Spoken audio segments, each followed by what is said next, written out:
का स्वागत है हमारे YouTube चैनल प्रेजेंट सर में। तो आज बारी है हमारी चैप्टर 9 जिसका नाम है एप्लीकेशन ऑफ ट्रिग्नोमेट्री। अगर आप नए हैं और आपने हमारे चैनल को सब्सक्राइब नहीं किया है तो सबसे पहले चैनल को सब्सक्राइब कर लें, क्योंकि ये वीडियो देखने के बाद डेफिनेटली आप चैनल को सब्सक्राइब करेंगे, क्योंकि इस चैनल पर हम मैथ्स और साइंस को बनाते हैं बहुत इजी एनिमेशन की हेल्प से। और हमारा एम है कि बच्चा अब डर से नहीं इंटरेस्ट से पढ़ेगा। तो हमारा जो चैप्टर है एप्लीकेशन ऑफ ट्रिग्नोमेट्री, इसकी शुरुआत करने से पहले हम चैप्टर 8 की कुछ चीजें फिर से रिवाइज कर लेते हैं, जो कि हम लोगों ने एनिमेशन की हेल्प से बहुत ही आसान तरीके से समझी थी। हम लोगों ने वहां पर समझा था साइन का रेसिप्रोकल होता है 1 अपॉन कोसेक थीटा और कोस का रेसिप्रोकल होता है 1 अपॉन सेक थीटा। वहीं पर टेन का रेसिप्रोकल होता है 1 अपॉन कोट थीटा। तो हमको ये अच्छे से याद हो गया, साइन का कोण है 1 अपॉन कोसेक थीटा, कोस का कोण है 1 अपॉन सेक थीटा, टेन का कोण है 1 अपॉन कोट थीटा। जब हमको जिसकी जरूरत पड़ेगी हम उसके रेसिप्रोकल का इस्तेमाल करेंगे और हमारी वैल्यू को आसानी से फाइंड आउट कर पाएंगे। उसके बाद हम लोगों ने पढ़ा था HCT equals to PBP upon HHB। Pandit Badri Prasad हर हर बोले सोना चांदी तोले, ये हमने बिल्कुल अच्छे से समझा था इसके बारे में। यहां पर एस का मतलब हमने समझा था साइन थीटा, सी का मतलब होता था कोस थीटा और टी का मतलब होता था टेन थीटा। इक्वल्स टू में लिखा हुआ है P बाई H, जिसका मतलब होता है P का मतलब परपेंडिकुलर, H का मतलब हाइपोटेन्यूस। इसी प्रकार से B का मतलब बेस और H का मतलब हाइपोटेन्यूस, तो B अपॉन H। तो यहां पर हमको जिसकी जरूरत लगेगी हम उसकी वैल्यू को यहां से उठाकर यूज कर लेंगे। तीसरी और सबसे इंपॉर्टेंट चीज जो आप स्क्रीन पर देख पा रहे हैं, ये टेबल मैंने आपको अपने हैंड गेस्चर के थ्रू आपको याद करवाई थी, जिसमें हम लोगों ने इनकी वैल्यूज को फाइंड आउट किया था। अगर आपको अभी भी ये वैल्यूज नहीं आती है तो मेरा वो वीडियो जरूर देखिए। 8th चैप्टर का मैंने जो वीडियो डाला है उसको अगर आप देखेंगे तो वहां पर मैंने उस ट्रिक को बताया है। इस ट्रिक के थ्रू आप आराम से इसकी वैल्यू को फाइंड आउट कर सकते हैं। तो मैं उम्मीद करता हूं कि ये टेबल आप सभी को याद होगी। अगर नहीं याद है तो सबसे पहले टेबल याद करें, उसके बाद अब हम चलते हैं अपने चैप्टर की ओर। तो इस चैप्टर की थ्योरी की शुरुआत करने से पहले मैं आपको एक छोटा सा एनिमेशन वीडियो दिखाऊंगा। इस वीडियो को देखने के बाद आपके काफी कॉन्सेप्ट्स बनने वाले हैं। तो चलिए शुरू करते हैं। चुन्नू हर रोज की तरह जंगल के रास्ते अपने घर की ओर जा रहा था, लेकिन आज चुन्नू जाने में थोड़ा लेट हो गया। चुन्नू को आज बहुत डर लग रहा था क्योंकि रात बहुत हो गई थी। जैसे ही चुन्नू जंगल के बीचों बीच पहुंचता है, चुन्नू को ऐसा एहसास होता है कि जंगल में उसके अलावा भी कोई और है। चुन्नू के पैर खैर से जाते हैं। तभी चुन्नू की नज़र ऊपर की ओर पड़ती है तो उसे एक चुड़ैल नजर आती है। चुड़ैल को देखकर चुन्नू बहुत घबरा जाता है। जब चुन्नू चुड़ैल को ऊपर की ओर देख रहा होता है तो ये जो लाइन बन रही है, इस लाइन को कहते हैं लाइन ऑफ साइट। नीचे जो लाइन दिख रही है, ये लाइन आपके हॉरिजॉन्टल लेवल के पैरेलल है। इस लाइन को कहते हैं हॉरिजॉन्टल लेवल। जब लाइन ऑफ साइट इस हॉरिजॉन्टल लेवल के ऊपर की ओर रहेगी तो इससे बनने वाले एंगल को हम कहते हैं एंगल ऑफ एलिवेशन। कुछ ही देर बाद चुड़ैल की नज़र चुन्नू पर पड़ती है। चुड़ैल चुन्नू को देखकर थोड़ा डिप्रेस हो जाती है। सोचती है इतने दुबले पतले आदमी से मेरा पेट कैसे भरेगा। जब चुड़ैल चुन्नू को ऊपर से नीचे की ओर देख रही होती है तो जो हॉरिजॉन्टल लेवल और जो लाइन ऑफ साइट के बीच में बनने वाले एंगल को एंगल ऑफ डिप्रेशन नाम दिया गया, क्योंकि चुड़ैल चुन्नू को देखकर डिप्रेशन में आ गई थी। मैं उम्मीद करता हूं कि ये थ्योरेटिकल पार्ट आपको बहुत इंटरेस्टिंग वे में समझ में आया होगा। फिर से मैं इसको एक बार एक्सप्लेन करता हूं। सपोज यहां पर मेरे सामने एक बिल्डिंग है। अगर मैं इस बिल्डिंग के टॉप पर देख रहा हूं तो आप ध्यान से देखेंगे मेरी आंखों से जो ये लाइन जा रही है, इसी को कहते हैं लाइन ऑफ साइट। ठीक है। अगर मैं यहां पर बात करूं तो मेरी आंखों का एक हॉरिजॉन्टल लेवल होगा। ठीक है, इसको हॉरिजॉन्टल लेवल कहते हैं।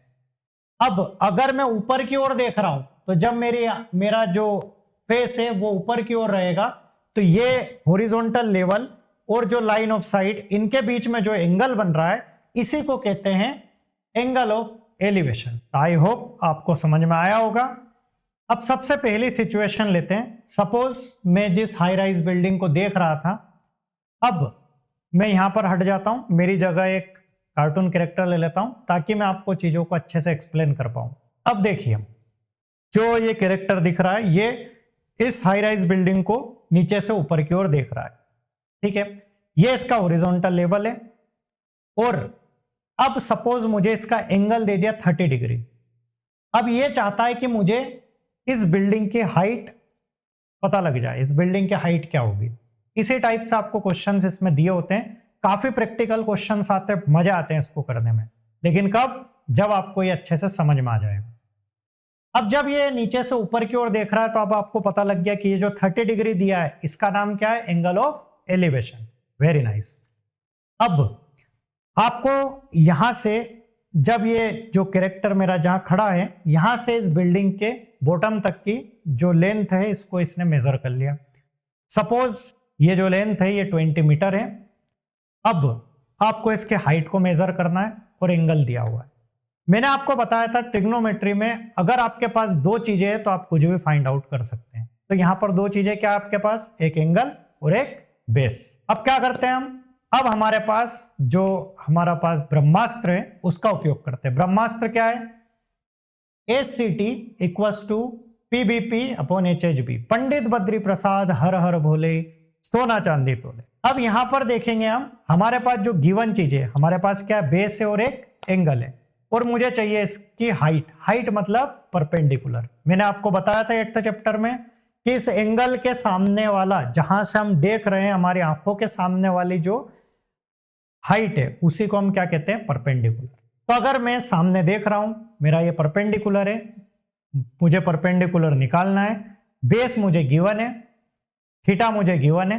तब मुझे ये देखना है इसमें कि कौन सा मेरे इस फॉर्मूले में परपेंडिकुलर और बेस का कॉन्सेप्ट दे रहा है।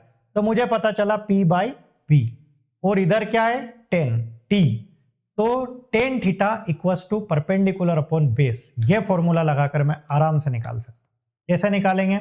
अब देखिए, tan 30 degree equals to perpendicular मेरा क्या है, मुझे फाइंड आउट करना है। तो इसकी जगह पर मैं P लिख देता हूं अपॉन बेस। बेस मेरा 20 मीटर जो दिया हुआ था, जो मैंने मेजर की थी, वो रख लेता हूं। tan 30 डिग्री की वैल्यू मेरी क्या होती है? 1/√3। Very nice. अब आप क्या करेंगे? इन वैल्यूज को लाना ले जाना करेंगे इधर उधर। जैसे आप लाना ले जाना करेंगे तो आपका आंसर आएगा 20/√3। तो इस तरीके से आप आराम से इस सिचुएशन में इसकी वैल्यू निकाल सकते हैं।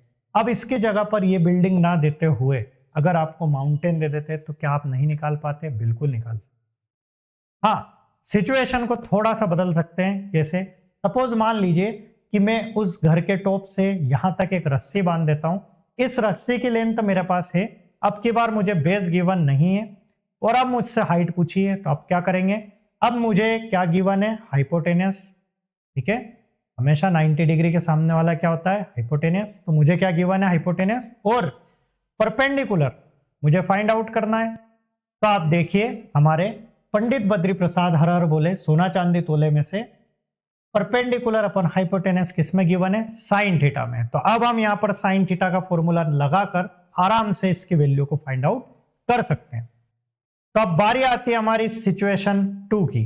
अब सपोज हमारे पास एक हाई राइज बिल्डिंग है। इस हाई राइज बिल्डिंग के टॉप पर गुड्डू बैठा हुआ है और सामने एक रोड पर एक कार नजर आती है। कार अभी मूवमेंट नहीं कर रही है, हम ये सपोज करके चल रहे हैं। गुड्डू वहां से टॉप से उस कार को देख रहा होता है। अब आप बताइए, जब गुड्डू टॉप से नीचे की ओर किसी चीज को देख रहा है तो वो एंगल कौन सा बनेगा? Angle of depression. Very nice. अब गुड्डू ये चाहता है कि ये जो कार है वो उस बिल्डिंग से कितनी डिस्टेंस पर खड़ी है, ये मेजर कर पाए।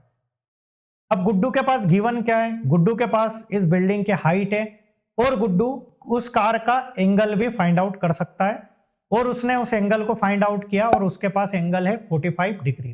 तो क्या आप गुड्डू इस बिल्डिंग पर बैठे बैठे उस कार की डिस्टेंस पता कर सकता है कि वो बिल्डिंग से कितनी दूर है? बिल्कुल आसान तरीके से ट्रिग्नोमेट्री की हेल्प से। जैसा कि आप इस डायग्राम में देख पा रहे हैं कि मेरे पास एक बिल्डिंग है, बिल्डिंग से कुछ ही दूर एक कार खड़ी हुई है। अब इस बिल्डिंग के ऊपर गुड्डू बैठा हुआ है बेटर अंडरस्टैंडिंग के लिए मैं इसके नामकरण कर देता हूं। सपोज बिल्डिंग को मैं ए और बी नाम देता हूं, जहां पर कार खड़ी हुई है उसको सी नाम देता हूं। गुड्डू ए पॉइंट पर बैठा हुआ है, वहां से वो उस कार को देख रहा है। गुड्डू का जो आई का लेवल है वो और कार के टॉप का जो लेवल है, दोनों जिस पॉइंट पर मिल रहे हैं, जो कि आप डॉट डॉट डॉट लाइन में देख पा रहे होंगे, उस पॉइंट को हम डी नाम देते हैं। अब आपको पता है कि इसका जो एंगल ऑफ डिप्रेशन है वो 45 डिग्री है। सपोज मान लेते हैं इस बिल्डिंग की हाइट 10 मीटर है और गुड्डू जहां पर बैठा है वो हाइट कितनी है, 10 मीटर, क्योंकि गुड्डू बिल्डिंग के टॉप पर बैठा हुआ है। अब मुझे इस क्वेश्चन में क्या क्या गिवन है, मुझे गिवन है इस बिल्डिंग की हाइट, जिसका नाम मैंने दिया परपेंडिकुलर। मुझे एंगल ऑफ डिप्रेशन गिवन है जो कि दिया मुझे 45 डिग्री, और मुझे फाइंड आउट करना है इस बिल्डिंग का बेस।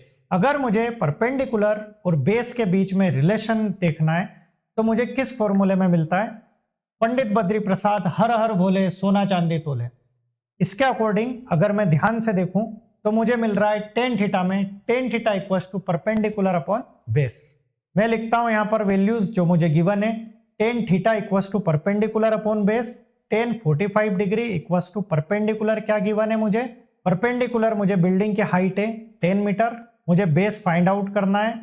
1045 की डिग्री याद कीजिए क्या थी, 1045 डिग्री 1 थी, तो 1045 की जगह मैं लिख देता हूं 1 इक्वल्स टू परपेंडिकुलर मेरा है 10 अपॉन बेस। अब मेरा ये बेस उधर चले जाएगा, परपेंडिकुलर इधर आ जाएगा। जब आप लाना ले जाना करेंगे तो आपको बेस की जो वैल्यू है वो भी मिल जाएगी 10 मीटर, मतलब जो कार है वो इस बिल्डिंग के बेस से 10 मीटर के डिस्टेंस पर खड़ी है। तो इस तरीके से बड़ी आसानी से आप इन वैल्यूज को फाइंड आउट कर सकते हैं। ट्रिग्नोमेट्री सिर्फ किताबों तक ही सीमित नहीं है, इसके कई सारे एप्लीकेशंस हैं जो मैंने आपको 8th चैप्टर की शुरुआत में ही बताया था। तो जो हमारा 9th चैप्टर का कॉन्सेप्चुअल वीडियो है ये होता है यहाँ पर कंप्लीट। अब आपकी बारी है, आप एनसीईआरटी के क्वेश्चंस की प्रैक्टिस करेंगे और डेफिनेटली आपसे हर एक क्वेश्चन बनेगा क्योंकि आपका बेस स्ट्रॉन्ग है। तो चलिए मिलते हैं फिर किसी अगले वीडियो में, और चैनल को सब्सक्राइब, लाइक, शेयर और कमेंट में अपनी प्रेजेंट लगाना मत भूलिएगा।